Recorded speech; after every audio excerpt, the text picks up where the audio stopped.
All right, we are finally back again. Hopefully, this time everything is going to go accordingly.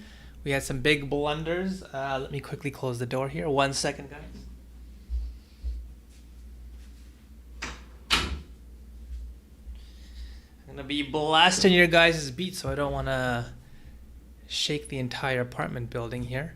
Hopefully, you guys are doing well. Medea, Red Octane, how are you guys doing? Talking about getting yoked, I see. But yeah, let me know if the mic is functional, and we'll do the audio test, and then we'll jump right into it. Yeah, my one leg is very sore from swimming for some reason. I don't know why. But also, I want to announce the winners of the testimonial little, I don't know if it's a competition, but the giveaway. So yeah, we'll do that as soon as I get confirmation that my mic is working. A TSQEAAN, a German brand. Did you import that rowing machine? That's fascinating. Mic is sounding good. Maybe a little bit quiet. Maybe if I put it closer to my mouth and actually speak into it. Usually that's the way mics work. We'll do a little audio test here. My keyboard is very far away from me. 1 second, guys. All right, let me know if you can hear this beat.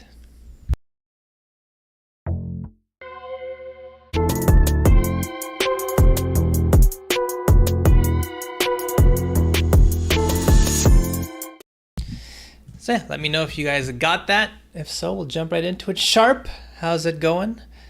Oh, Medea lives in Germany. Interesting.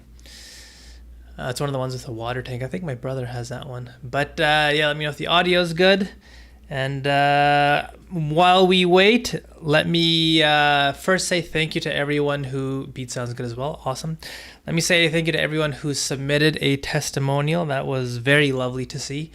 And John Sherby, Chester Vitals, how's it going? So like I mentioned, the giveaway was one person who does a video testimonial will get $250. One person who does a video testimonial, the other prize was a one-on-one with me to go over their beats and have like an hour-long consultation. I've done that for a few other members, and they've said it's really, really helped them. Uncle P, how's it going? And then the last one is the written testimonial. I'm just going to give away $25 for that one.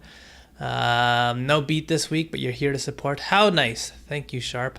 So the winners are as follows. The $250 winner is KODB. Congratulations to KODB for the $250. The winner of the one-on-one session, where I'm going to be giving a beat consultation. So the person's going to send me a bunch of beats, and then I'll work with them, have an hour-long chat, hour or so, on different ways that they can improve. The winner of this prize is Medea, who is in the chat. So congratulations to Medea. Thank you for your lovely testimonial. And the winner of the final prize, the written testimonial, is the $25 winner is Arlo. So congratulations to Arlo, or RLO, I should say. Thank you all for submitting testimonials. It's been very nice, and you're all lovely people. So let's just jump right into this. Drew, don't stop. How's it going? As you guys can see, we have a new system here, a new and improved system, one of pure random, pure chaos. So let's just jump right in. I'm going to spin this wheel. It's going to choose one person who's going to get their beat played, and we'll just go one by one. Let's jump in. First spin of the day. Ooh, here we go. Oh my God. Oh, it's Jack the Ox. Congratulations, Jack. You're going to get your beat played first. Now, where's Jack? Lou Dog. Let's listen to Lou Dog's beat here.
right, that was Lou Dog's beat there. The one-shot competition, or the one-shot assignment, I should say, as you guys will remember. I guess there's no need to highlight since the wheel will take care of all of our problems. But yeah, that was a phenomenal beat. I wish Lou Dog submitted this for the actual competition. That might have been one of the close winners for sure. Let's see what you guys are saying. I really like the bass. Hard again. Dude, that bass is awesome. The simple basses hit the hardest. Such good energy. I feel that random sound that came in around 45 was a little bit too off grid. But when it comes back, it matches well, says Red Octane. Let that sub sign shine through. The beat's really good. It feels like it goes off rhythm at times, almost like competing sounds. So yeah, with my takeaway with this beat, I remember when Lou Dog first submitted his beats, one of the things that jumped out to me was just a little bit of an excessive amount of unnecessary patterns and sounds just for the sake of it, and sort of like pushing them to like a little bit awkward and like unnatural sounding pockets of the beat. I think he definitely reeled it back, and it definitely shows like the composition here is just phenomenal, on point. It didn't really feel like there were like any unnecessary sounds or patterns. I think he did a phenomenal job of really controlling how much he adds into the beat and doing a good job of choosing sounds that fill up enough space throughout. Like you guys mentioned, the really smart choice of bass is really colorful bass, and that did a good job of filling up a lot of that low mid. The sound selection overall was just awesome. I really loved that main plucky synth. The arpeggiating synth was awesome. That drone that sat in the back, that was really smartly done as well, just to fill up more space since the bass wasn't constantly playing throughout, and that just helped create some consistency throughout. So like I mentioned, with your patterns, you want some patterns are going to be a little bit melodically simple, other ones are going to be a little bit more complex, and I think Lou Dog's beat here is a phenomenal example of that exact idea, where that drone's just one note constantly, and then that arpeggiating synth is just really, really melodic, and so you have a good mixture, and like the bass sort of sits in the middle in terms of complexity. Just a good amount of variation. The fantastic amount of detail in this beat as well, when it comes to the percussion and these small synths that show up at the sort of tail end of the loop. Red Octane says a bit of a nitpick, but would have liked a halftime switch up or something like that on the melody for a little bit. So one of the things that John Sherby and Red Octane mentioned was that little bit of an offbeat sound. So when the sounds all dropped and it went to the sort of the breakdown, we'll call it, there was a sound in there that was a little bit off. It wasn't playing at the right time. I'm going to assume that Lou Dog did that on purpose, just to sort of disorient and sort of, I think he would have heard that personally, and it was a little bit of a creative choice. But if he did not pick up on that, you might want to look into that, because the chat pointed out something that is relevant for sure, because that sound was a bit off. But yeah, if it was not deliberate, you might want to adjust that. One of the things that I would say is that you did have that monotone drone throughout the entire beat. This is a technique that The Alchemist does a lot, and from time to time Dilla used to do it. And one of the things that I was listening to a lot of Dilla beats over the weekend, and one of the things that he would do with those types of sounds is he would control the volume so they'd go in and out, or be like more prominent than less prominent at times, and that could be an easy way to play around with your arrangement. So what Red Octane mentioned is, he would have liked a halftime switch up or something that's a little bit different on the melody. While that could definitely be one strategy, I think another strategy would just to play around with that droning sound so it comes in and out, just to create a little bit more variation. But I do agree with Red Octane in that something a little bit more substantial would have been nice with the arrangement, where you created some sort of alternate overall melody, or just slowed everything down during that breakdown. But nonetheless, this was really, really awesome, Lou Dog. Lou Dog was a person who won the Better Beatmaker entrance competition, and I'm glad he's part of the gang here, because it makes an awesome beat for sure. So I think it sounds like he has a good understanding of how to put a core idea together. Now I want to start pushing him in terms of how to arrange a beat. So yeah, I would like to see something a little bit more a little bit more standard in terms of controlling energy. So with what Ludog did in this beat was he dipped the energy for the breakdown. I would like to see what he can do in terms of bringing the energy level up. One really good example of a similar beat to his that really does a good job of this is Dip by Danny Brown. So he'll add, like, I think the producer was Skywalker. So if you take a listen to that beat, Ludog, and you sort of compare it to your beat, one of the things, just to get some arrangement ideas, obviously, one of the things that Skywalker did in that beat is just create like a riser in the back to like really bring up the energy and create like drops throughout the beat. That could have been an idea for your arrangement. Lots of different ways you can do this, but yeah, overall, awesome beat here. I really love that. Drew Don't Stop says, yeah, the off time sound could have been introduced with some stutter glitch effects to make it more natural in terms of its transition. That's a good idea too. If you're going to make something that's a little bit off kilter and a little bit weird, maybe transitioning into it could have been a good idea. Drew has a very, very good point there, as opposed to just having a hard stop and then something that's very, very disorienting right away. That's a really, really smart observation, Drew. So yeah, that's Ludog's beat. We're spinning again. This is now my favorite part of life. Oh my god. Leon, it looks like it's going to be Leon. Or is it going to be Red Octane? No, it is Leon. Congratulations, Leon. Let's listen to Leon's beat here. And by the way, for the winners of the testimonial competition, I don't know, it's not competition, obviously. I will be reaching out to you one by one to disperse the prizes. Leon, ooh. All right, so Leon unfortunately did not update his beat in time. I'm going to take the fault for that one. So Leon, if you watch the replay, I completely fucked up and I did not create a good form. So please resubmit your beat and DM me, and then I'll personally review it, just because it was my goof up and I will own it. So who do we got next? Al Nathral, who just submitted in the 25th hour. Congratulations. That's the last beat to be submitted. So let's take a listen to Al Nathral's beat.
right.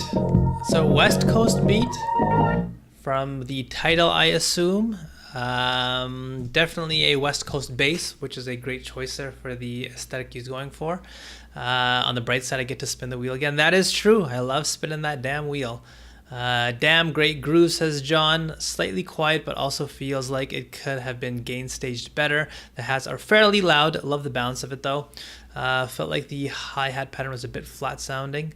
Love the vibe, but the bell could have been pushed back a little bit or even changed out possibly, says Jake. This is fire though, great job. So yeah, my takeaway with this beat is that the core idea of this beat was really well done. All the different sounds sat in the right areas. The beat felt very full in terms of the overall frequency spectrum. There wasn't huge pockets of frequencies missing. I really liked the core idea of the beat, which to me, what jumped out to me was the that vocal layer that was like constantly stuttering. That to me was like the POI. That was the very interesting component of this beat.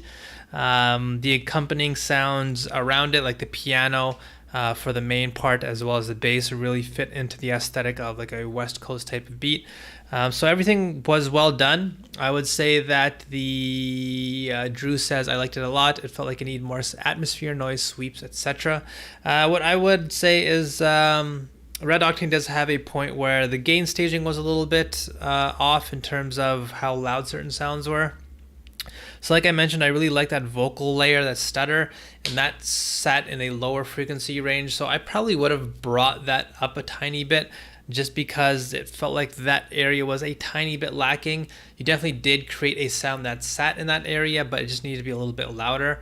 And to the point that Jake mentioned, which is the bells, certain sounds throughout the beat were just a little bit too forward and a little bit too loud. So pushing them back in terms of their depth would have been helpful as well. The rhythm of the beat was really interesting. So there were snares that were not on the 2 and the 4, or I should say on the 4, I think. You really played around with the sort of timing of a lot of the different instrumentation. And you had this really interesting idea of like having all your instruments hit at once, and then different parts of the beat, you sort of pushed things off and created a little bit more of a usual pattern. Really interesting idea. At first, it was a little bit disorienting, but I think over time, I sort of grew to like it. And if an artist hopped on it, I could almost imagine them doing like a chopped and screwed type of thing with that.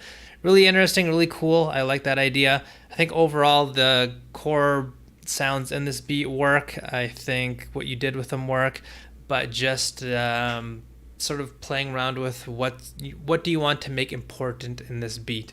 I think that should be the sort of guiding principle when it comes to gain staging and where to put different sounds in terms of their depth and how loud certain sounds are going to be and how prominent they're going to be. Think about what's the layer that I want people to focus on and try to make that as prominent as possible.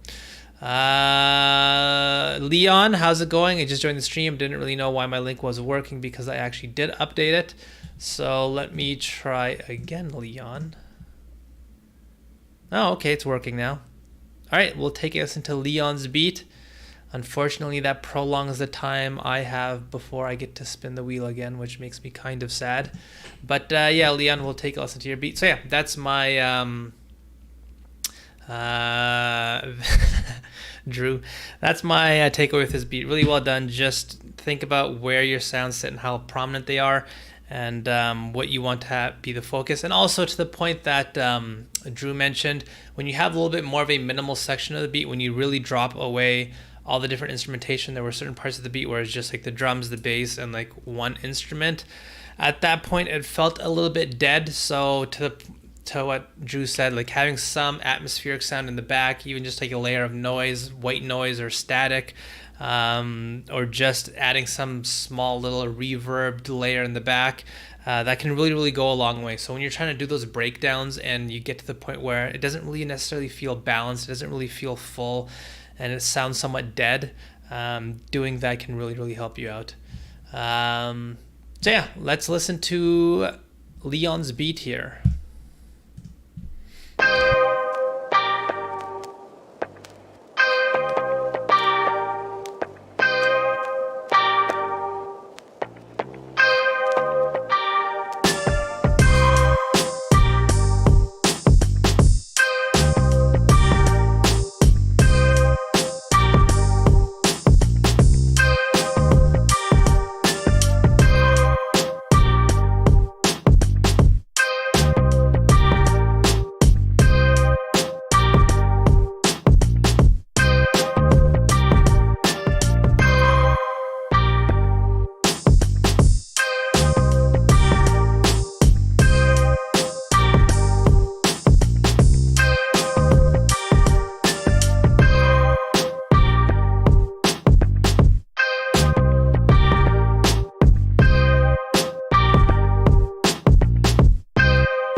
right, that was Leon's beat there. Got a nice swing to it, says John. Love the bass line. Sounds like a chopped up bass guitar. Very nice, says Drew.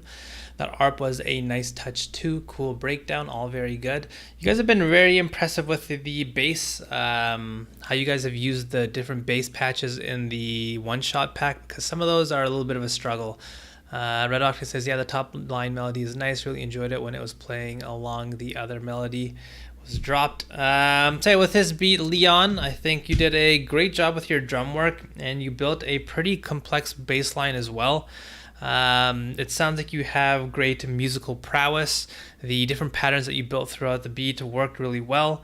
Yeah, I think especially with that bass line, like I mentioned, the textures in the chorus pack are a little bit difficult to use. You sort of need to do a lot of processing to them to get some of them to really feel colorful. And I think Leon did a great job of really working with the textures and creating something that sounded very, very powerful and very, very clean. The swing on the drum pattern was great, as John mentioned. I think what I would say is that for the first half of the beat, the core sound that you had alongside the drum and the bass didn't really captivate me. If that was going to be a POI, I would say it just did not really stand out that much. It just felt like a very standard, straightforward synth. Once you brought in the arpeggiating, or sorry, in the second half of the beat, once you brought in layers that had a little bit more depth to them, that's when the beat started to feel a little bit more full. But when it was just the drums, the bass, and that sort of core sound, the beat just didn't really feel quite complete. The arpeggiating pattern that you made during the hook, definitely an awesome pattern, but it was very, very bright. So one of the things that I mentioned in the chorus is see how the beat sounds once you add vocals on top. And I think if you tried to add vocals onto this beat, you would have quickly realized that that texture would have really, really made it hard for the vocals to actually cut through. That's just in case you're actually trying to like get an artist on this beat. They would have a hard time really working with that sound. But what I would say is that when you created that switch up, I think that was when everything really, really came together. Like it sounded like you put halftime on that really, really bright melody, and so that brought the frequency down, and that all of a sudden became such an interesting, unique texture. So let's see if we can find that section of the beat here. Google Drive's the worst player. Come on.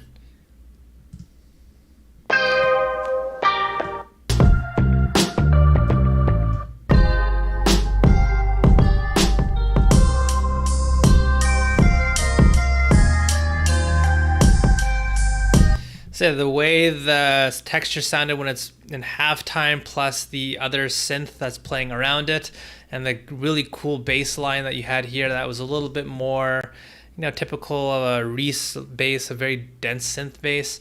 But I think this part of the beat really, that's when everything really came together, and the beat really had unique, cool textures.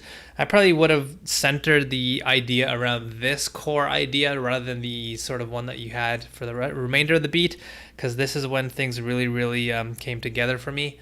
I'm not sure how the chat feels, but that was just my takeaway. The core POI that you had for the remainder of the beat just was not really captivating, whereas this one definitely was much more captivating. So yeah, cool work, Leon. I think you have really phenomenal musical abilities, and I think if you push yourself to experiment with more unique sounds like we did here and explore different sounds, I'm confident that you can come away with a real unique beat, because for a portion of this beat it really came together. So I'd like to hear something more akin to what you made there, and whatever your sort of thought process was when you're in that space, get into that, because I really enjoyed that. And I think the usability of the beat went really high in that area as well, just because the sounds really sat in a great pocket there. Pretty sure my bass isn't from the pack. Naughty boy. Yeah, I wasn't sure if bass counted as using your own drums, and went with the pack one to be safe. Are basses considered drums now? Is this something that I was not privy to? Why is bass considered a drum? We're spinning. That's what matters the most here. Look at us go. This is so fun. Karasama. Young Karasama Beats is getting his beat heard. How fun. All right. Karasama YouTube link. Here we go.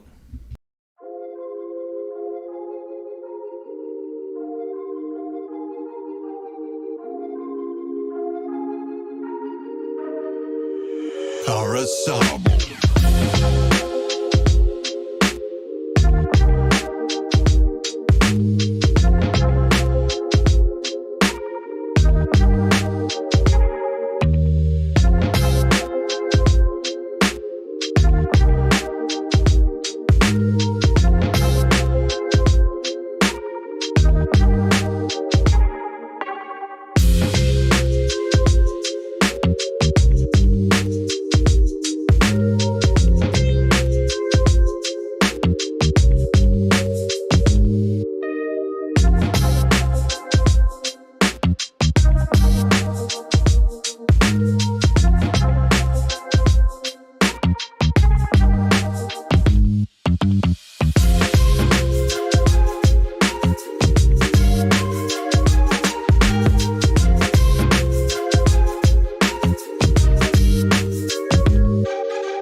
All right, that was Karasama's beat there. Look at him, how happy he is. Kara went retro. So yeah, that was a great beat there. He's on the boom bap. He's back on the boom bap, says Cora. I'm a sucker for good, great boom bap beats, great melodies, great instrumentation. Those drums, says John. Great drum work as always. Really like the flute or whatever that is too. Karasama's here. He's it's like 5 a.m. over there, or it's like 3 a.m. I don't know if you're still awake or if you're waking up early. I feel like the bass may have been slightly loud when the melody dropped and all the bass was almost the only thing that playing. Super nitpick though, was a great beat. Vibin', nice beat, says Drew. So my takeaway with this beat, the great use of all the one shots throughout this entire beat. So it sounded like Karasama did some pitch experimentation in terms of not just using the sounds in the beat as they came in terms of what pitch or which frequencies they sat in, taking really regular sounds and like pushing them, 1 or 2 octaves away from where they natively sit can be a great idea to really explore and find really useful pieces for your beat. And I think by doing that, Karasama really did a great job of filling up all the space in his beat. Karasama just does not like to sleep. This man's always awake. So yeah, really smart composition idea there. The space in the beat's completely full. I think Karasama is definitely like beyond having that as an issue. He's always putting together really great core ideas that are complete and really full. What was I gonna say here? The structure of the beat was really well done as well. You know exactly what was the verse, you know exactly what's the hook, and this is a beat that Karasama has on his YouTube, and I think it's definitely a usable beat. The point that Red Octane mentioned, in terms of the bass feeling slightly loud when the melody dropped out and the bass was the only thing that's playing, I would say in terms of that same idea is there were parts of the beat where you sort of dropped everything out and it was just a lot of drum work. I noticed that something that I sort of find helpful is to start controlling the velocity of your drums, especially when you really have a lot of complexity in your drum pattern, which you sort of did once you created that switch up. When you have like two snares right next to each other or too close to each other, two kicks, a kick, snare and a kick, it becomes a lot more important to control the velocities, because when you have two sounds that play back to back and they hit at the exact same level, it starts to sound a bit unnatural. Another idea that you could do is just layer. So when you have a little bit more complexity, instead of just having the same snare for the additional sounds that you include for that more complex part, layering different snares underneath just to recolor certain sounds and really create a little bit more variation, so it doesn't sound quite as identical when the two sounds hit back to back. So those are techniques that you can do for that part of the beat. Again, just like Red Octane, that's a small little detail that you might want to look into. Overall, great composition here, really usable beat. I'm curious, Karasama, do you add acapellas onto your beat before you post them to make sure they are like usable?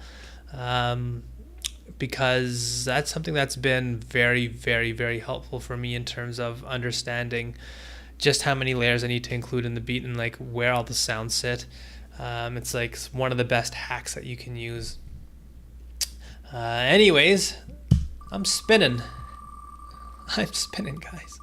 This is so much fun. Oh, we got Moha's beat or Baduk. Oh, my God, guys. Moha's raging right now. Moha's gonna watch the replay and he's gonna shake his fist like this. That was devastating. Baduk got chosen instead of Moha, so let's see what Baduk has for us. Oh wait, did he update his thing? Yeah, he did.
right, that's Baduke's beat there.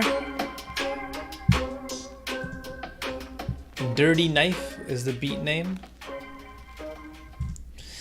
All right. A nice drop would have been great, says Medea. Starting to make the beat feel thin with no bass for so long. Yeah, it's high time for some drop comes in. Not sure where this is going, says John. More on the EDM side for sure. It feels like it keeps building a lot of tension and no release. Those synths are definitely getting to me. I dig that. Kind of like it, but there's no room for anything. That's an interesting point, Jake. So yeah, what I would say with this, I definitely see the intention behind it. The mix and arrangement is all over the place, though, says Drew. I think that's a fundamentally good summary of the beat. I really, really liked the core idea once everything came in, but there's so many different parts of the beat when stuff was missing or there's just too much going on. That was like the dichotomy. So like you guys mentioned, like the first minute of the beat was just this build up, but it didn't really feel like a build up because there was no like sound that like really built up energy. It was just the exact same phrase almost for the most part playing, but no sounds were sort of getting introduced or creating this build up feeling. So like Cora mentioned, just adding some bass to the beginning and really shortening that part would have been a good idea to help create anticipation, and even layering an upwards a pitched up synth, one that's I can't even speak English right now, a synth that's like slowly rising in terms of its pitch. One beat that I alluded to earlier was Dip by Danny Brown, so if you take a listen to that beat, you can hear there are like synths that rise throughout the entire beat, and that can really be a effective way to create a drop. Then once you did have the drop, and you really minimize the beat, once the beat came in, it's not as if everything was like sort of full force. You still staggered in and sort of had to include more of a build up. I'm not sure why. So after that drop, there should have been like everything should have came all at once. So yeah, the arrangement was a little bit confusing, and there are certain parts of the beat where it felt like I'm not sure how a rapper would use this, but there were definitely pockets of this beat where you had a good amount of sounds. The drum work was, on point, and there were textures that were sitting in all the right spaces. The intent of this beat was a aggressive beat, and I think Baduke did a great job of building that idea.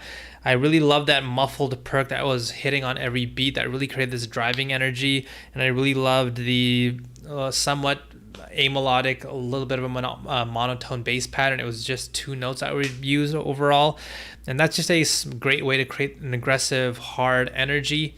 So yeah, there are definitely parts of this beat when that really came through, but there were a lot of parts around that core idea that just, in terms of the arrangement, didn't really serve the beat well in any way, and it sort of just made it, just didn't make it an exciting listen. It didn't really add anything. So yeah, I think reworking the arrangement and controlling just how long you take to get into the beat and coming up with a little bit more of a standard arrangement. This is one of the things I talk about a lot.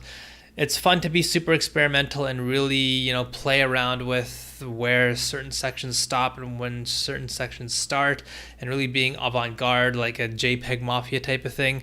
That stuff's really cool for sure, but I would say that it can be really, really helpful to understand how to put just a standard 16 bar verse, 8 bar hook, and play that back to back. And if you can get that to be interesting, I think that's when you should maybe start thinking about, all right, how can I push my arrangement to do something a little bit different?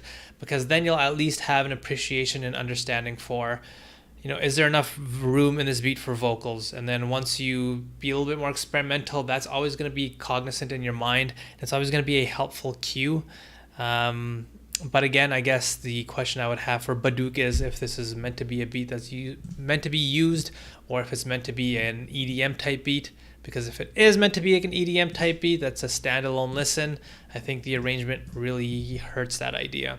So yeah, that's my takeaway with that beat. Man, I wish I had more time to make a longer track. I only had Saturday to produce. That's is it only Saturdays you're able to produce, or is it just this last 2 weeks that unfortunately killed your timing.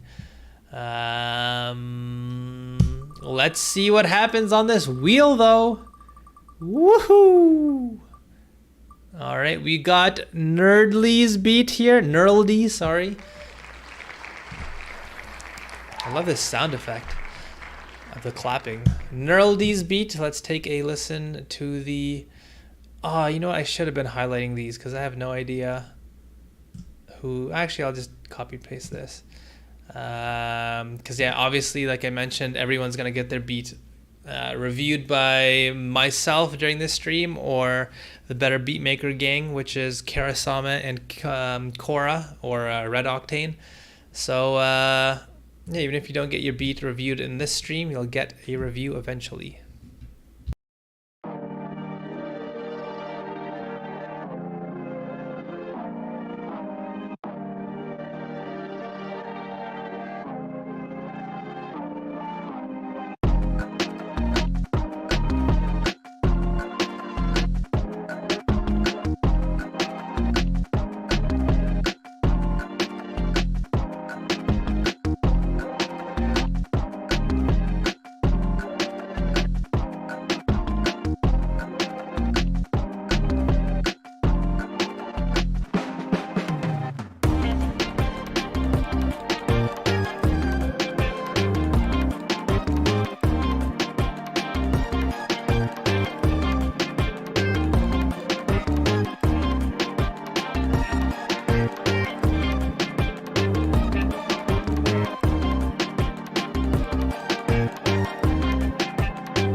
That was Nerdly's beat there, a Burna Boy type beat. Unfortunately, not quite sure who Burna Boy is.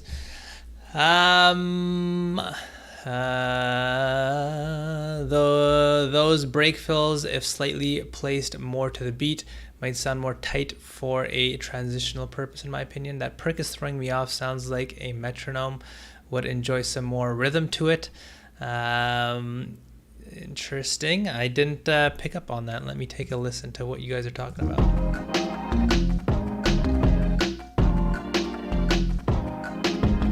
Oh, that sounds like a wood block that's slightly left. Would enjoy some more rhythm to it. Interesting.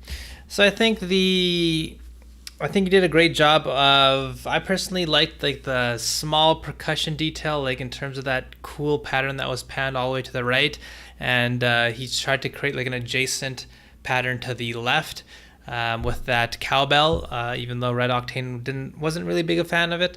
I think that was smartly done in terms of just creating balance, because one of the things that a lot of times newer producers struggle with is like they pan certain sounds, but they don't create complementary sounds on the opposite end. So if you had your hi-hats, this is one of the things that I commonly hear, they'll pan their hi-hats a little bit hard to like the right, but they won't have anything of a comparable frequency in the left, and you end up getting this sort of tilt in terms of where the frequencies are sitting in the beat. So I think in terms of the small percussion sounds, I think that was really well done in creating a balance overall. I really loved how the beat sounds once all the sounds came in during the hook, and that sort of pad in the background really made the beat feel so much bigger. I really loved the hook in the beat, but I think one of the things that sort of threw me off was just that core sample that you used. It was a chord from the sounds of it.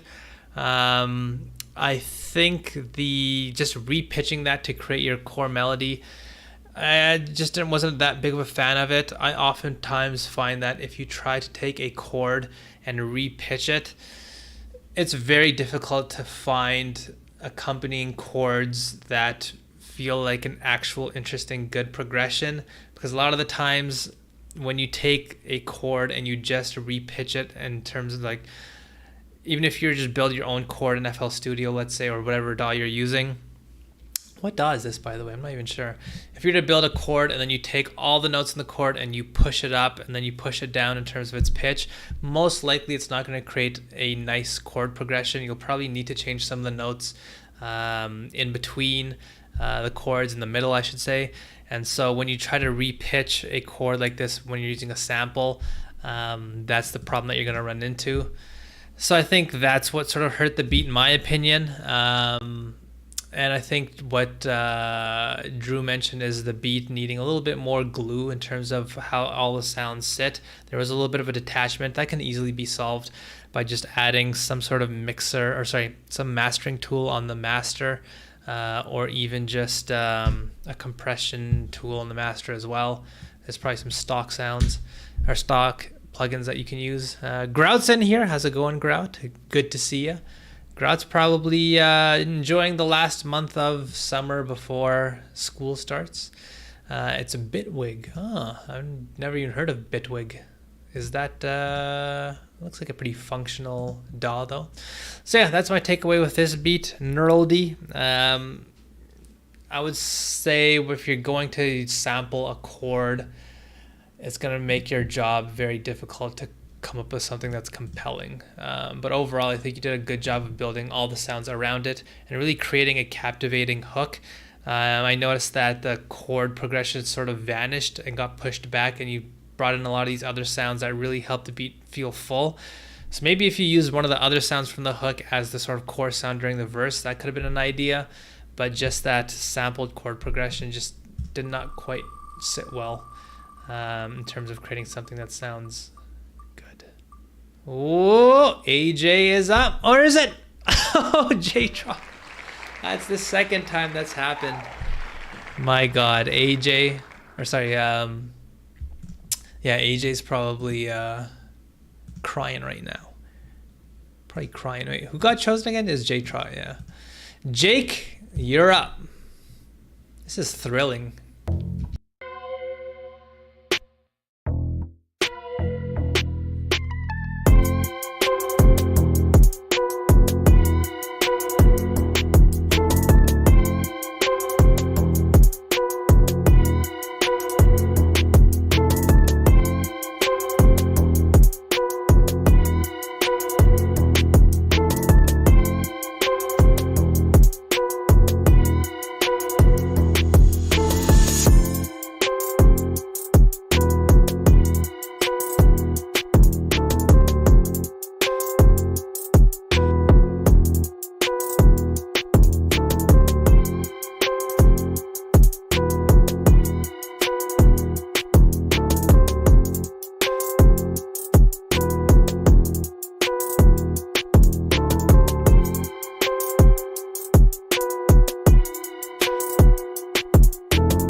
That's the trot head himself,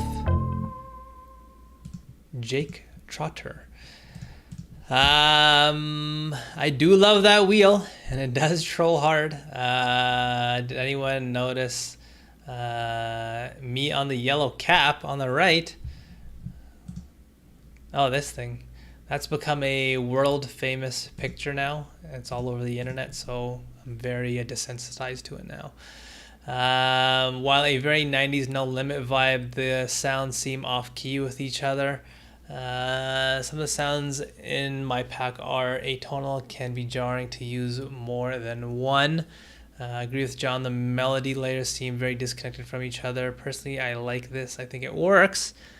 Maybe taking out some of the sounds and bringing them back would sound better. So I think the use of the plucky type one shot here and there throughout could have been fresh. One of the one shots feels really loud compared to the other. So I think one of the things that I picked up with this beat is I think the intent here was to create this sort of dissonant feeling. This felt like John seems like he's an older gentleman like myself, like No Limit, or maybe like a Bone Thugs type of beat, where there's this really dissonant feeling throughout some of the sounds in the beat overall. But that can still work. But I think what the problem was just that one sound that was panned to the right. So in parts of the beat where that wasn't playing, I felt like the beat had this sort of dissonant feel, but it still worked. So I think around here, well, not here, like here.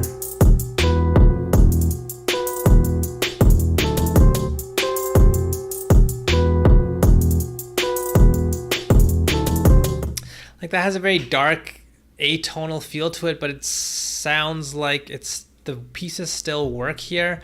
But I think once that synth comes in, that one there, it's just sitting in a very strange place. It's panned to the right, and in terms of the frequency space, there's nothing nothing to offset it on the left side, just like what I talked about.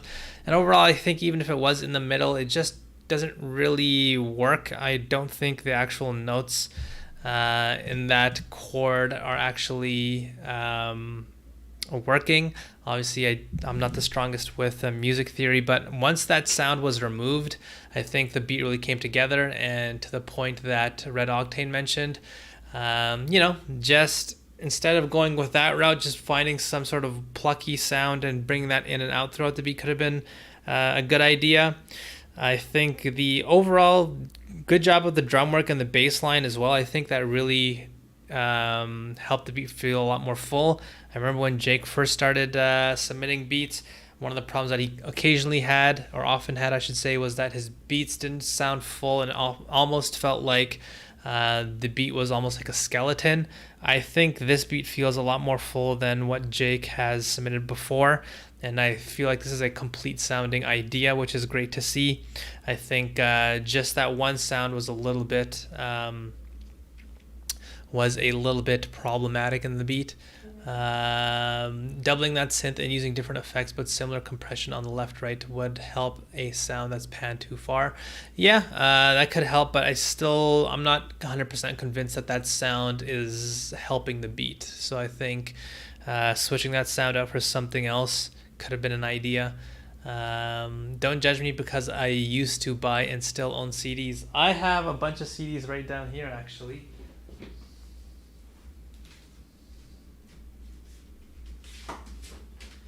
Got some CDs here.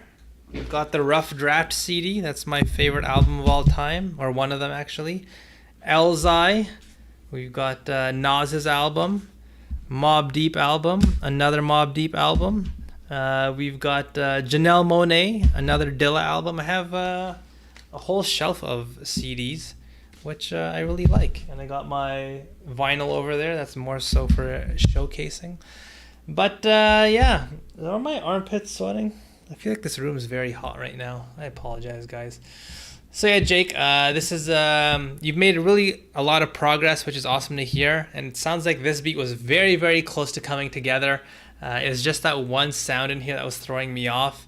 But overall, I really like the feel to this beat. It really reminds me of an old school Bone Thugs beat, just with how dissonant and sort of uncomfortable it can make you feel. But everything really made sense, and it still worked in my opinion.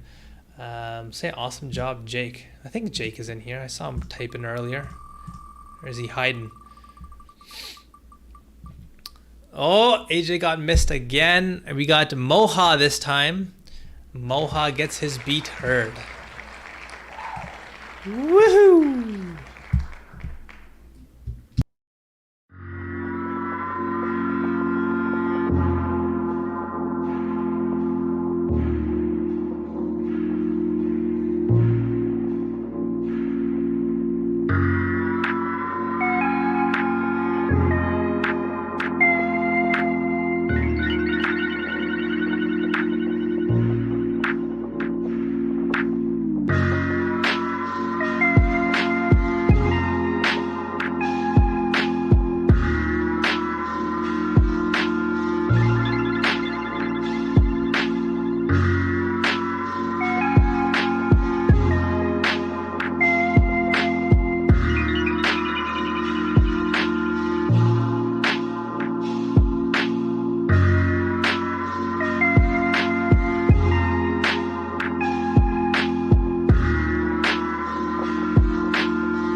Alright, that was Moha's beat there. I think he went through a new branding here. His name's not Moha anymore down here.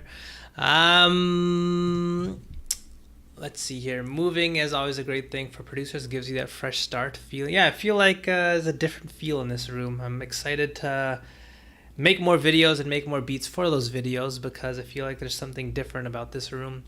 Spacey, I F with it. I just need some tuning on a few sounds, I guess, but such a vibe. Great spacey vibe, not spicy.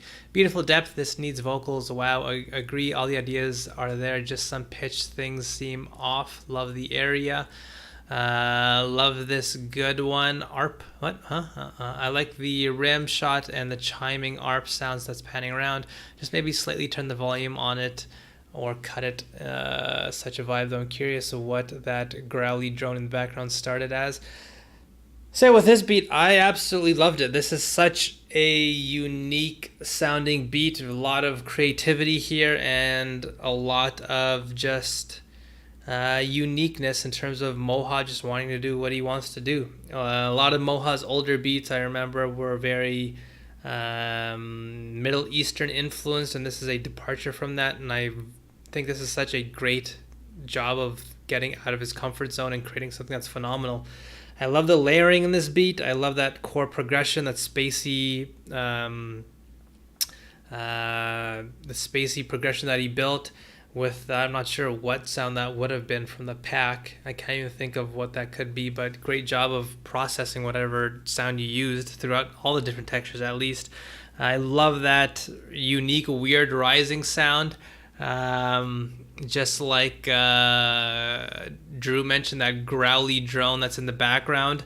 I think that could be what that could be the sound that's throwing people off in terms of like pitch control and like it being a little bit out of tune.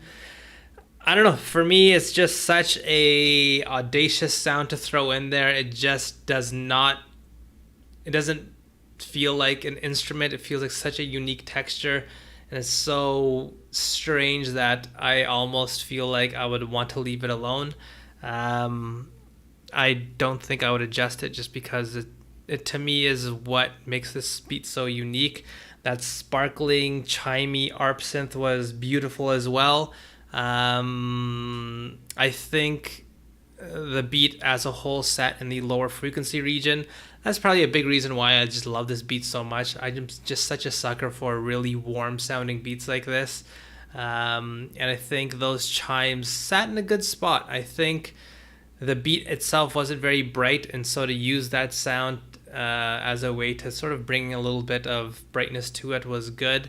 It didn't really jump out to me as problematic, but again, my room is very particular. I could be hearing things inaccurately. Minimal spacey beat. I love how he pushed back some of the drums and used reverb on them. Very, very unique, but the beat just still came together. I mean, this is such a unique, cool idea. I'm probably going to listen to this beat again after the stream because that was such a cool idea. I mean, all it took was that one weird droney sound, and then all of a sudden the beat just jumps out and sounds so much more unique and interesting. And all it takes is like one texture to really do that. So I love that beat. Good job, Moha. I don't have any criticism of that beat, honestly. That was, it's meant to be a really minimal, warm, not necessarily a lo-fi beat, but like just a moody type of beat. And I think Moha did it phenomenally. Good thing his name did not ultimately get skipped. That would have been sad if I didn't get to hear that beat. Deleg is up next. Let's listen to what Deleg has for us.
All right, that was Deleg's beat there.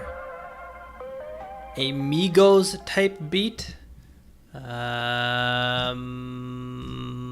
right. I really like the color of that snare, but at the same time seems a little off. Can't figure it out. The bass is a little bit muddy, but it kind of fits, says Jake. I'm really enjoying the beat, the way every part is changing in terms of the energy. I dig that.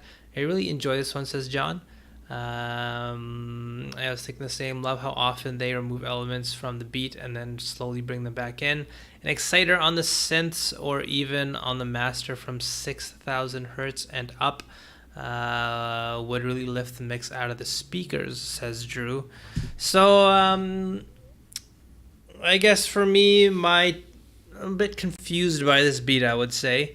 I was under the impression that the Migos were very trap-esque, but a lot of the drums were boom bap-ish. It sounds like just a very colorful drum that was very had a lot of length to it, as opposed to like a snappy trap snare. The hi-hat itself was a little bit longer. It was used as a trap hi-hat in terms of like no velocity movement, which is what you want, but I guess the hi-hat itself was a little bit removed from the trap genre. And I think I really liked the bell pattern in this beat. Really great work was done in terms of constantly shifting it around and using that as the way to create variation in the beat in terms of like pitching up and down. I think one of the things why the drums feel like they stick out so much is because there was a lot of EQing done to really shave off how much space that bell sound took up, and it sounds like there's RC20 or some sort of frequency limiting plugin that really put the bells in a very specific area. And I think the drums are just so far attached, or detached I should say, from those sounds that it didn't have that like nice overlap in frequency where things start to really fit in and sit well with one another.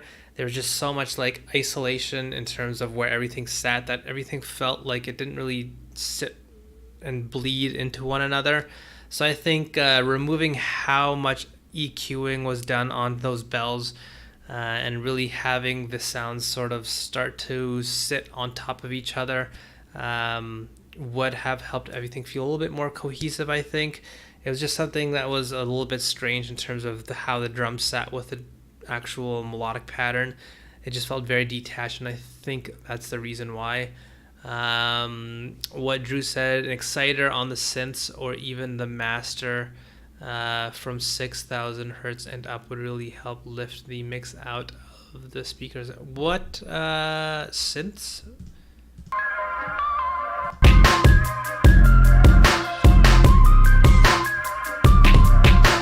So maybe you're talking about those bells. So yeah, I think maybe you're alluding to the same thing I am, where there's just a lot of frequencies that were cut, and so that could really help make the sounds fit a little bit more fleshly if they just weren't as restricted.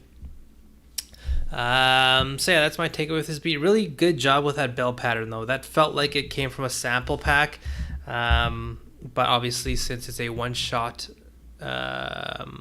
challenge here, you created it on your own, and I think it was a really, really well put together pattern. Especially that cool warbly background drone pad sound that really helped create a lot more richness to that loop. But I just think the surrounding sounds just did not really sit well with the pattern that you built there. All right, let's get to spinning. Whoa! Oh, Uncle Pidgeotto. I never liked Pidgeotto. The Pokemon, I mean, not the actual course member. There's always such a boring Pokemon to run across when the Pidgeys or whatever, when you start Pokemon, you'd be like, oh, these annoying birds again. It was just a bird. And the Pokemon are supposed to be interesting, and you just fight this bird over and over again. It's annoying. Anyways, here's his beat.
All right, that was Uncle P's beat called Composure.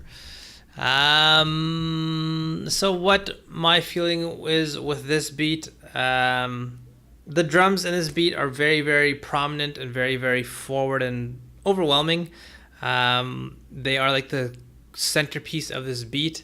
So Red Octane mentioned snare feels a bit thin, sits quite high in the frequency. I like the aggressiveness of the beat though. So yeah, the drums are very, very central, very, very prominent. There were no other real sounds that were sort of sitting up front or were sort of gain staged or just mixed or composed in a way that's where the attention was supposed to go. It felt like it all sat with the drums. And there are definitely beats where the drums are like the cornerstone of the beat, and that's meant to be what's interesting. But if you're going to do that, the textures themselves have to be very unique and interesting. The drum pattern itself has to have some sort of interesting component to it to keep the person's attention, because the textures that were used here for the drums, they felt a little bit, stock and normal. It didn't really feel like the drum pattern itself was doing anything unique and out there. I think a great example of how to do this would be, a lot of Jay Dilla's beats.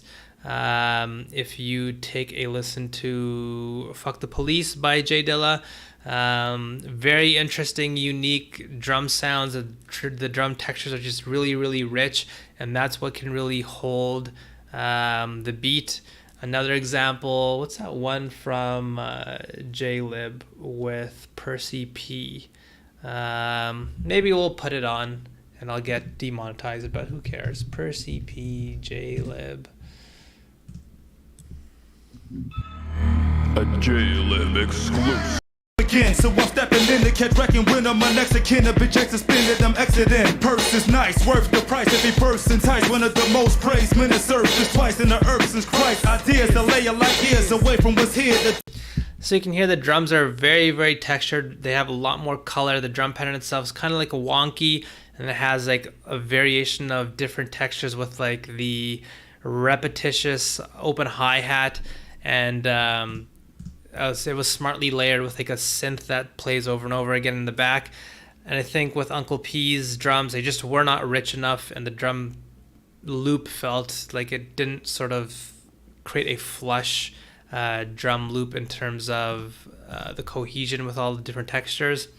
In the beat itself, one thing that did jump out to me was that there was a section where it sounded like there was a distorted guitar. That could have been an interesting POI, but it just was not loud enough. So if the sounds were, reimagined in terms of where they sat, the drums were made a little bit less prominent, and you took that distorted guitar sound and you pushed that more forward and be a little bit more loud in the beat, and you figured out a way to, add a little bit more movement to it and do something that's a little bit different, just because in the beat it was a little bit monotonous the way it was programmed. I think that could have been a really good POI, but with the beat as it is right now, the POI to me is like the drums, and the drums just were not interesting enough to carry the beat to help it feel engaging throughout the entire listening experience.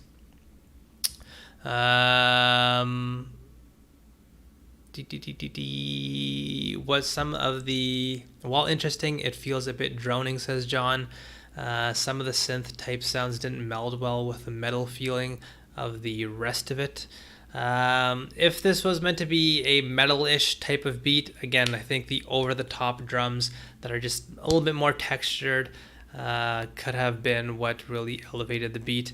If that's going to be the sort of core sounds in the beat, I just don't think the POI was, or the drums were colorful enough. So if Uncle P's watching, start playing around with tape emulation plugins, a lot of distortion and saturation plugins.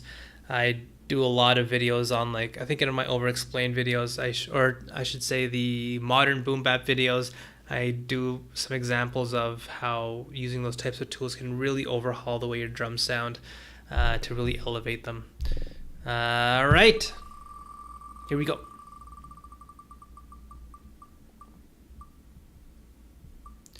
Tonight's Rain is up next. Let's take a listen to Tonight's Rain.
right, that's tonight's Rain's beat there.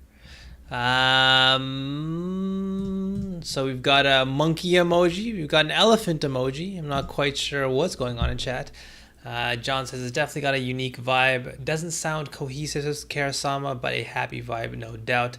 Feels like an indie video game music or some Dragon Ball Z. I'm not sure exactly what you're saying, but I think I agree, says John. Yeah, true. This actually sounds like an India game soundtrack. Definitely more of a background music than someone to perform over.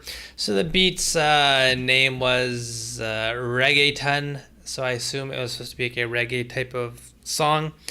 I think there were some issues in this beat for sure. One of which was that the loop itself just felt like a random assortment of sounds, basically, in terms of the progression itself just was going in lots of different directions, but it didn't really feel like it was, there's no emotional conveyance with what was built here, partly because the loop just lasted like, I think it was 8 bars or something. I think just being a little bit more deliberate with creating something that's a little bit more short but has a lot more impact can be a great first step when making beats. I think this is one of the traps that a lot of newer producers fall into, which is over complexity, just wanting to make the most complex, crazy thing out there, and you want tons of instrumentation. And I think that can be one of the things that can really hurt you in the beginning. So what I would say to Tonight's Rain is try to make just a 2-bar loop that sounds cohesive and actually has some emotional conveyance.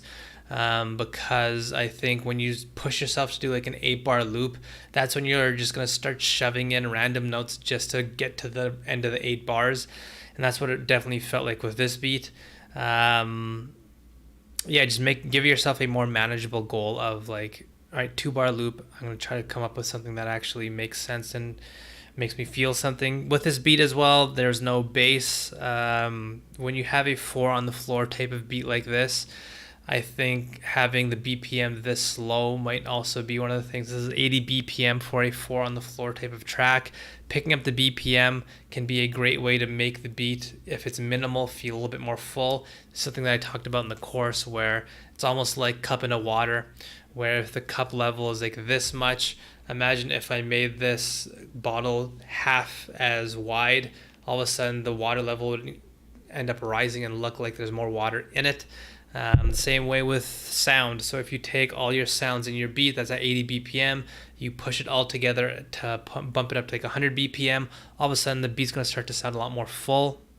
With this beat in particular, 80 BPM for a 4 on the floor beat, with just how minimal everything was in this beat, with no bass line and really only one sound that's driving the melodic, the sort of melodic force in this beat. It was just not enough. I think just to give a little bit more of a practical advice going forward, for sure, I think it's just focus on making a 2-bar beat for the next time, and don't try to be ambitious with creating this sort of 8-bar loop and working in a genre that you might not have much experience with. I would like to hear a little bit more of a typical beat before you start moving on to unique different genres like reggaeton. But having said that, like you guys said, this did have a indie vibe aesthetic to it. The kick was a little bit more subby if it was going to be a video game, but I don't think that was the intent with this beat. All right, let's get to spinning. Remove and let's spin.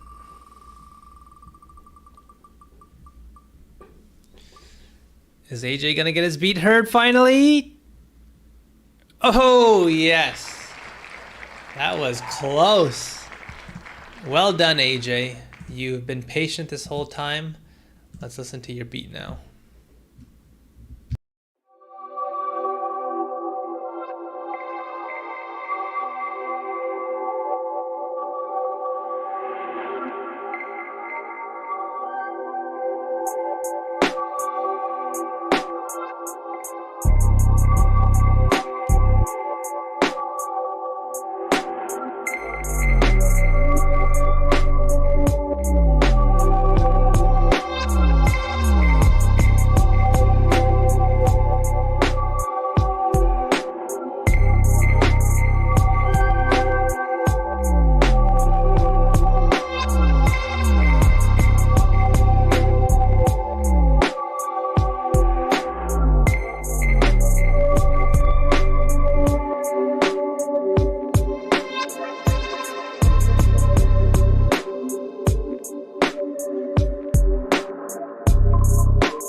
AJ's beat there.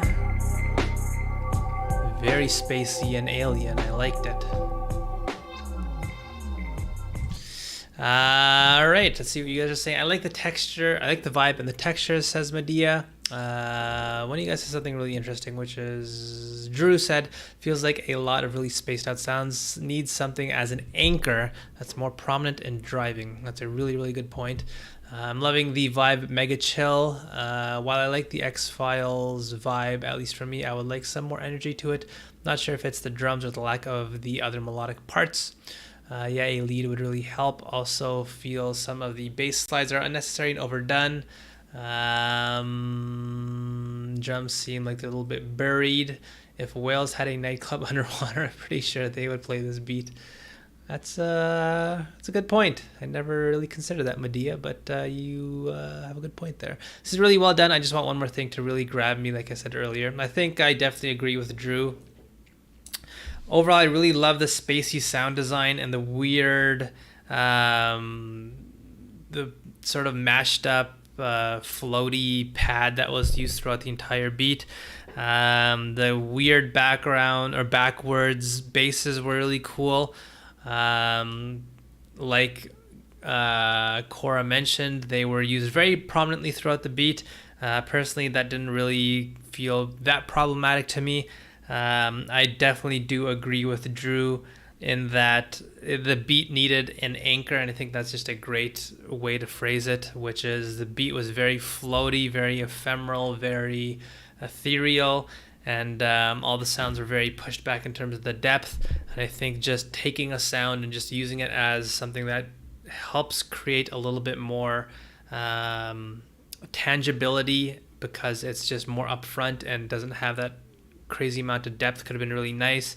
And I think also using it in a little bit more of a melodic way, because all the different textures and sounds and patterns in this beat were very amelodic.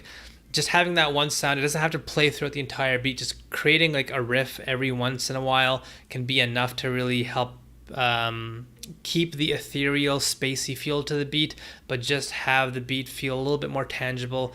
And like Drew mentioned, just have somewhat of an anchor in the beat. I think that's the one thing that this beat's missing. And yeah, I think that's pretty much it. I really like the idea. I really liked how unique and interesting the overall direction was. Just one sound to really help take away from how detached everything felt. Just could have been a good idea. Yeah, I really like AJ's style. Just like Grout mentioned, I'm a big fan of that. The very floaty, unique, weird sounds that he uses. But sometimes just bringing in one sound that's a little bit more upfront in terms of its depth and a little bit more bright as well. And sometimes one of the things I like to do is pair very typical sounds with very atypical sounds. So with this beat, all this textures felt very unique and spacey. Grabbing a very typical piano and creating that riff that I mentioned can be a really cool juxtaposition, where you have one sound that's like a piano. It's very common, very normal, and yet everything around it is just very strange and very weird and out there. I think that can be a great textural pairing. So that's an idea that AJ can think about. I'm spinning this wheel. That's what matters to me right now. We have Medea's up next. Medea's beat. Well done to Medea. Let's jump into Medea's beat, which is, where is it? What, there it is. Cold Day, it's called.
All right, that's Medea's beat. Cold Day, it's called. Spooky beat right there. All right, Karasama's out of here. Thank you for popping by, Karasama. Sounds like a spacey Griselda beat, says John. This seems to be what we were mentioning from the last beat. Very spacey and unique, but has that anchor. Always love me some fake out drops. Kick selection isn't quite right. Needs to boof the speaker cone more. I like the sound selection a lot from the one shots. I think the sound is good. Just maybe some Diablo Light or boost in its pre-computed effects, says Red Octane. So yeah, I think with this beat, I really liked, I think Red Octane had a great point where this felt like a very ephemeral, spacey beat, but there were still enough textures that were a little bit more upfront. So for example, the drums were made a little bit more bright, so that felt like it created a little bit more of an anchor. And you also had that guitar sound that was pitch bent. I think it was a guitar sound. I think Medea overall just did such a great job with the sound design in this beat, really pushing all the sounds and textures. I have no idea which one shots were used and which packs were used, but I think Medea did an awesome job of just pushing every sound to be really, really unique and interesting. Yeah, the sound is right. The mix is just not beefy enough, says Drew. So I think with the drums, one of the things that jumped out to me was that they were very bright, like I mentioned, which did a good job of bringing in a lot of that sort of anchor and a more upfront feeling to the beat. It sounded like a little bit of bit crushing was used on the beat, or sorry, on the drums. I think one of the issues that can create is that when the drums are constantly playing, it feels very even and balanced, but as soon as there was that pocket in the drum pattern where all the drums dropped, it felt very imbalanced because the drum sounds were really the only bright sounds in the beat. And so when they start and stop, you all of a sudden get this sort of imbalance of frequency in the beat overall. And so that sort of jumped out to me. I think maybe not making the drums quite as bright just so they sort of meld into the beat a little bit more, and then choosing one of the more persistent sounds in the beat to have a little bit of that crush, or maybe even bringing in a static noise as opposed to adding that brightness through the drums could have been an idea. Just because when you use bit crushing on a very transient sound, as soon as that sound stops playing, all of a sudden it feels like there's this sort of imbalance that happens. So that's one thing that it's a small little detail, but it can help in terms of getting a better balance. I think there's a little bit of excessive panning as well. The hi-hats were jumping all over the place, and that guitar was sort of hopping from left and right. I think just having a little bit more deliberate sound, like sitting in the middle, and then having the other sounds sort of sit on the side of it, as opposed to having so many different sounds go side to side, can be a better way to create a little bit more of a deliberate beat. But I think overall it's such a unique sound palette in this beat, and I think the way all the patterns were built were really, really great. I look forward to sitting with Medea on the one-on-one and really getting into the nitty-gritty, because she's definitely got some great ideas. Kudos to Medea, and kudos to that beat. We're spinning again, ladies and gentlemen. Red Octane has been chosen. He's been sitting patiently, waiting for his beat to be heard. So let's hear Soul Drugs by Cora Beats.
right, that was Cora Beats, as usual, with the quality there. You guys are talking about Erosion. Damn, this is that 99 octane. Very sinister sounding. Liked it a lot, but as Red Octane mentions, feels a bit too bright in parts, says John. Soothe 2 on the high lead. Could have gotten that one ringing frequency under control, but left the rest of the lead's goodness intact for the mix. Great drum instrumentation too. I've seen a few people use Soothe too, but I'm not 100% sure what it does. Drew, do you want to share what it does? I wish the hi-hats had a bit more of a trap two-step roll in sections, then maybe break into some beefy hi-hats at times, says Drew. So with my takeaway with this beat, very powerful drums, great job of making such a clean-sounding beat overall as well. I did not feel like there was like any muddiness or anything in the beat. And based off of the waveform itself, you did a great job of leaving enough space, but getting the beat to sound full overall. I think this is a very rappable beat. An artist can easily come in and have enough space and really have enough of a sonic palette to work with this beat. The arrangement was also well done. You had different sections of the beat that had, you know, subtle switch ups as well as more substantial switch ups for the different sections that an artist could use.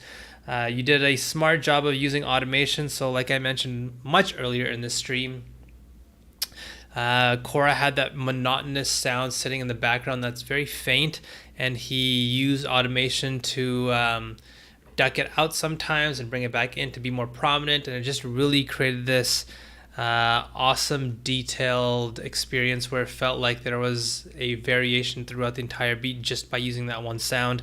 So that was very, very smartly done. So Grout says it automatically cleans harsh frequencies. Yes, Soothe is a dynamic EQ. It only accentuates certain frequencies according to how loud they are. You can tell it to affect one area or the entire spectrum. Interesting. So for me, maybe I have old dog ears, but nothing really jumped out to me as too piercing. The clap / snare as well as a little bit of the bell was a bit high, but I don't think it was enough to like completely ruin the beat. Sounds a lot more natural than a simple EQ curve dipping the entire sound in one part. Interesting. I don't really have anything to say in terms of like what could be adjusted with this beat, Cora. I'm interested. We'll talk one-on-one on in terms of like what you're doing with these beats, because this is like ready for an artist to use it in my opinion. And yeah, we've been seeing people in the Discord starting to get placements and stuff, and I definitely think that your production's ready for artists to use. So I think the stuff that all of the chat is sort of getting into in terms of the different tips and like the feedback they're giving, I would go as far as saying we're all being a little bit nitpicky in terms of your beat, because it's just such a well put together beat, and we sort of have to go the extra distance to find little things that we want to nitpick. But overall, like, this beat's ready to be used. So yeah, don't feel like what people are saying, and myself included, is like awful in terms of like the beat's unusable. These are small little things, but I could definitely hear this beat on someone's album. So yeah, we'll talk after in terms of I want to know what you're doing in terms of getting your beats out there. Who do we have next? Oh, it's gonna be close again. We got Flo this time. Young Flo.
All right, that was Flo's beat there.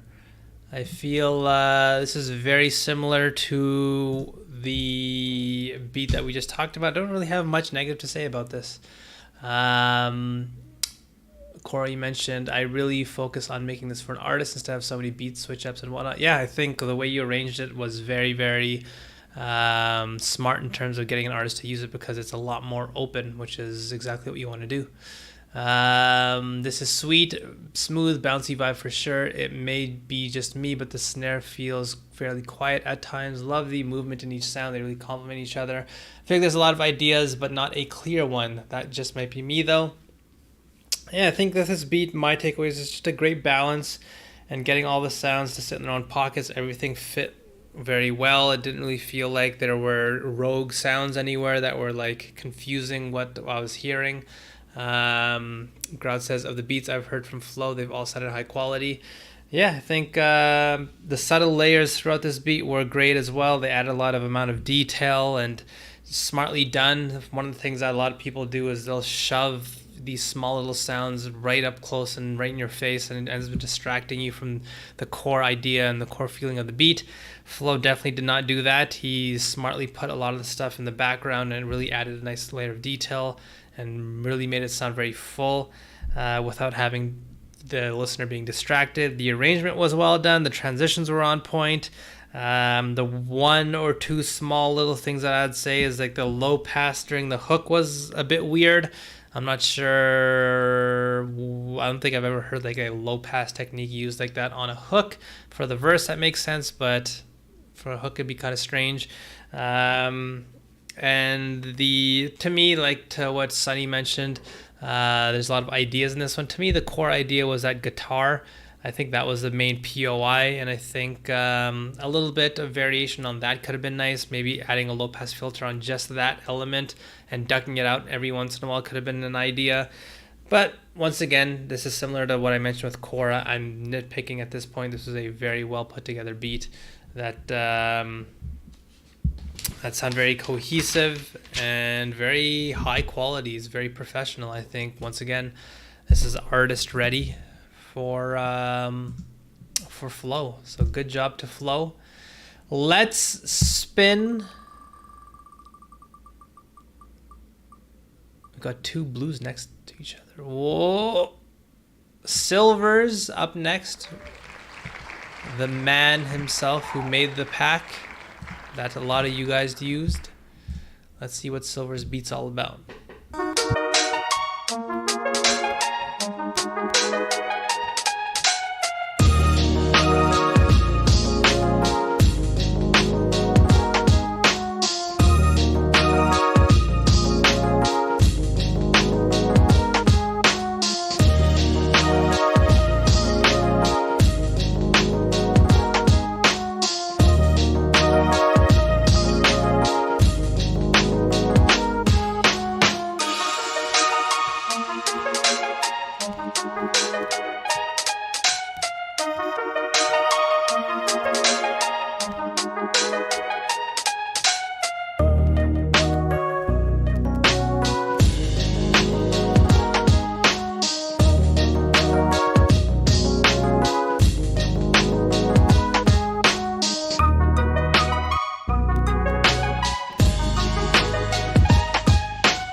I'm sad this beat's already over. Silver, aka Drew. That was a cool beat. He knows his pack inside and out. I feel like Silver making a beat is cheating. I'm just hating because I missed out on getting a listen. Love the vibe though. Love the groove on this one for sure, says Red Octane. Yeah, I really like this one. The core melodic idea was really, really cool. The drums that he used were really, really awesome as well. I just really liked that upwards melody. And I think the beat really, really came together at the halfway point here.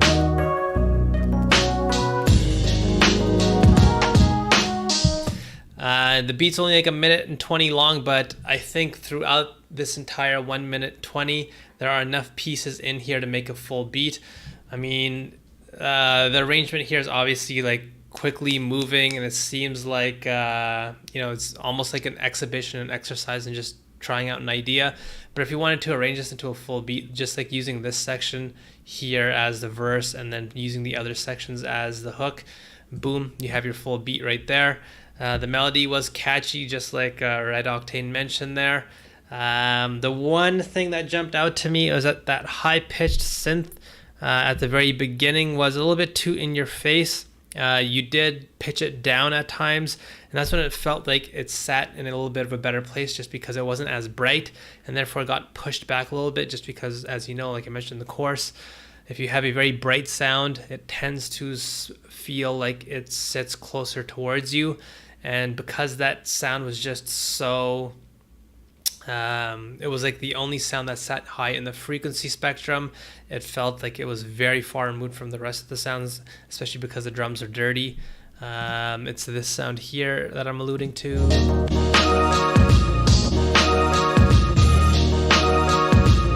So yeah, that sound just jumped out to me as a little bit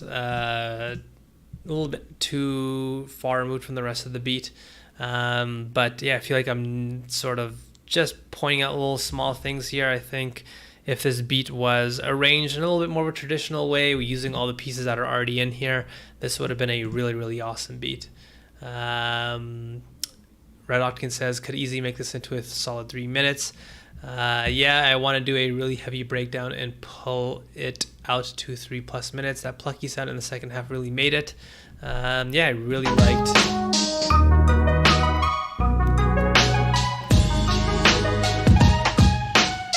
Yeah, that's such a cool idea. Good job to Silver. That was awesome. But what's more important right now is that we get back to the wheel. All right. We've got 4 people left. You know what? I'll just let's just run it up. Let's finish these beats up, and I'll do all of them. I know Sunny's been patiently waiting in the chat, but it seems like he's I'll get to your beat eventually, but the wheel must guide us to your beat in due time. You'll get there one day. Let's listen to J Bugsy here. Ooh, the track was not found. That might be my fault once again. So if Bugsy, you're watching this, please do send me your beat directly so I can review it, because this was my goof up. I screwed up here. So that means we're one step closer to Sunny getting his beat heard, and patiently we got another J Bugsy here. So what did I just delete? Did I have 2 J Bugsies? That's very possible. Was he on here twice? Is that why? Or is it J Sherb? Wait, did I screw up? I don't think we listened to John's beat yet, did we? Oh my god, what have I done? What did I do? All right, we only... Oh, Jay Sherb's right there. All right, so we got Sunny, we got Jay Sherb. They're both in the chat. They've been patiently waiting. There can only be one winner, even though both of them are going to get their beat heard and reviewed. Who's going to be the last man? Let's see. Oh my god. Oh, so Jay Sherb is up next, and then Sunny is gonna be last, unfortunately. All right, John, let's listen to your beat.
but that's the Sherb. J Sherb. So you guys said I accidentally deleted Jesse, so we'll add Jesse back. So this means that Sunny might have to wait even longer, but we'll see. Not sure if it's my current viewing situation, but it sounds lower than it should be. The lead sounds louder and the drums are lower. Yeah, that's I'm not sure whether maybe a different version of the beat got uploaded or something, but that's the way it sounded on my end too, so it wasn't necessarily a YouTube issue.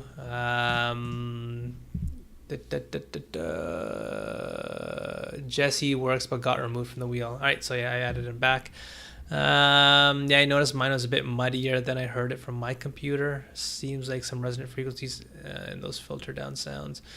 I like the beat though. I think the drums could be louder, says Drew. So what I would say, John says, yeah, I had a hell of a time with the mixing. The organ seems a little bit loud.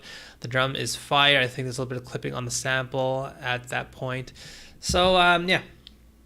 With John's beat here, the one thing that definitely jumped out to me is, like you guys mentioned, the levels of the drums are a little bit low and the levels of the actual instruments were a little bit high. Whoopsies. So it's I have to make my review based off of this version of the beat. What I felt listening to this beat was that just because the drums are so low and those are the transient sounds that you're going to have in your beat, and the instrumentation in the beat were just all very sustained sounds. We had like an organ that was constantly playing, a very long sustained bass. The piano also had a very long tail to it, and so we just didn't have much pluckier, more transient sounds that were prominent in this beat. Everything was very sustained.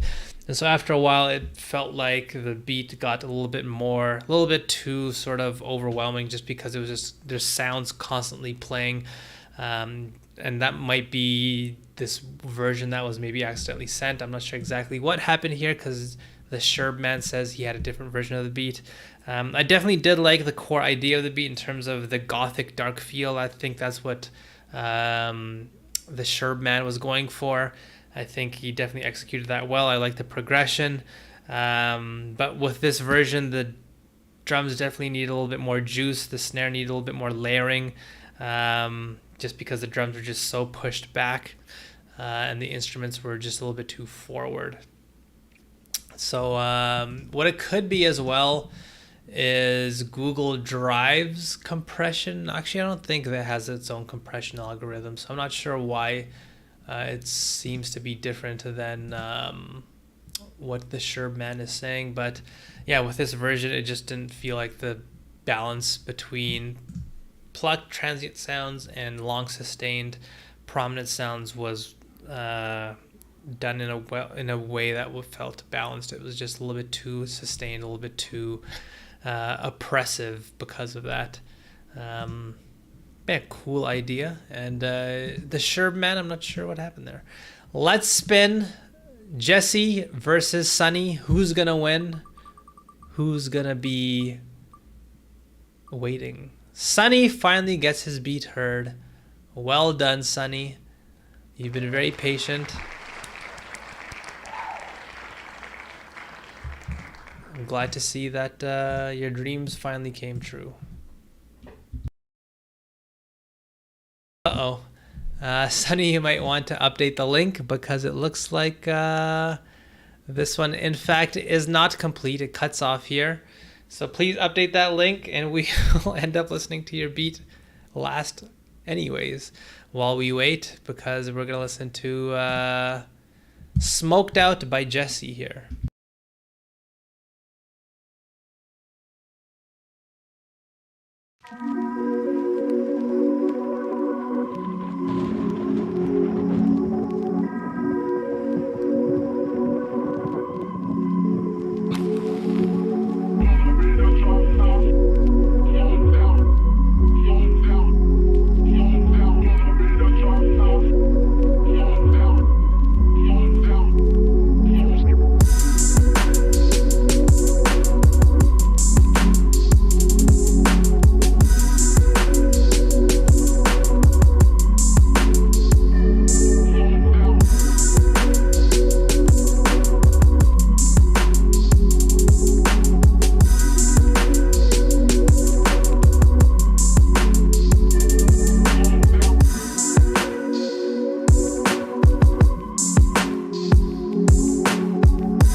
right, you updated your beat. We'll get to it in a second once we finish here.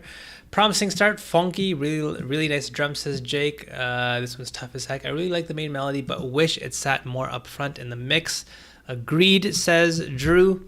I agree with you guys. Such a great core loop. I really love the way the beat started here.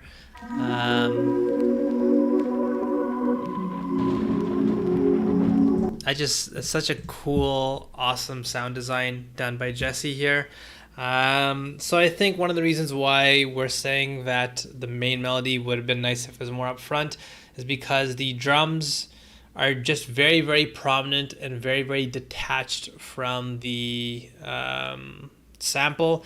So I think I would have liked it if the drums were just a little bit less prominent, and also if they were a little bit less clean as well. They were like the core loop sat in the sort of low mid area, and there's just a lot of brightness to the drums. I think if the hi-hats were made a little bit more dirty and sat closer to that sound, or sorry, to the core loop, and then maybe a little bit of static to fill up the high end, I think that would have been a nice feel to the beat overall. The bit more velocity control would have been nice. There were certain parts when you had 3 kicks playing back to back and they're all at the exact same volume. I think a little bit more deliberate control there would have been nice, and some arrangement variation. I think it was the same pattern over and over again. The drums dropped certain times and they played back again. I think adding another layer for the actual hook and bringing the energy up would have been nice. But yeah, really core, the really great core loop here. I'm starting to feel a bit loopy myself with how long we've been streaming. I can't even think of words right now. What if I just ended up ending the stream right now? Wouldn't that annoy Sunny? All right, guys. Wait, how come I can't? Let's do one last spin here. Who's gonna win? And there's no ticking sound if it's just one person. Interesting. All right. Sunny finally wins. Let's see what Sunny's got for us. Thank you for waiting so patiently, Sunny.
Sunny's beat there.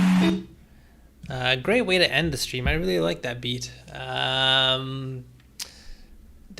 not the drop I was expecting. I like it. This is clean. Bass is a bit high, but I like all the elements. This is mellow like a sunset on an empty beach.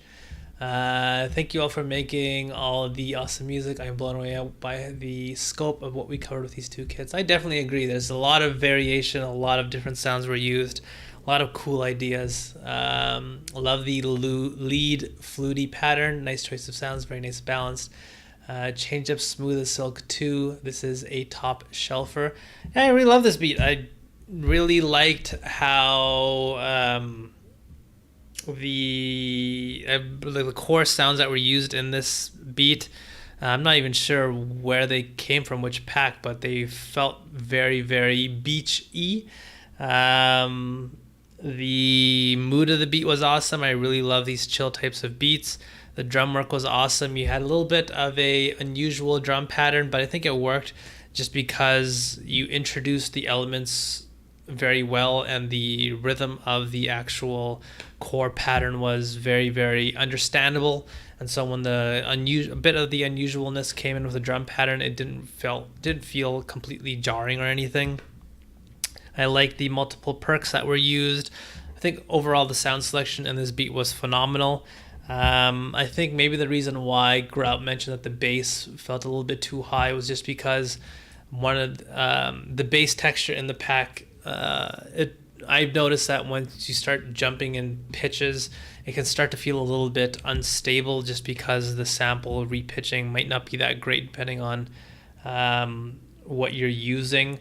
I think if you just replace the bass with your own texture that you swap out, obviously that was one of the restrictions with this challenge, but I'm sure that if you just swapped it out with a little bit more like a bass from an actual plugin, that problem would go away. Yeah, I don't really have anything negative to say about this beat. I think it was really, really well done. Very smooth, Sunny, and I'm glad that we had that chill, awesome, high quality beat at the very end, because it's a great way to end the stream. Thank you all for coming, guys. I had a blast. The wheel is here to stay because the wheel knows all. Hopefully you guys had a good time too, and yeah, hopefully see you guys in 2 weeks. I'm gonna post up the next challenge tomorrow, and this time there won't be any fuck ups because I tested the site and it works now. I figured out what I did wrong and I messed up, so we won't have this debacle again. It'll be smooth sailing next time. But yeah, have a good night, guys. Thank you all for coming, and I'll see you in 2 weeks. Bye bye.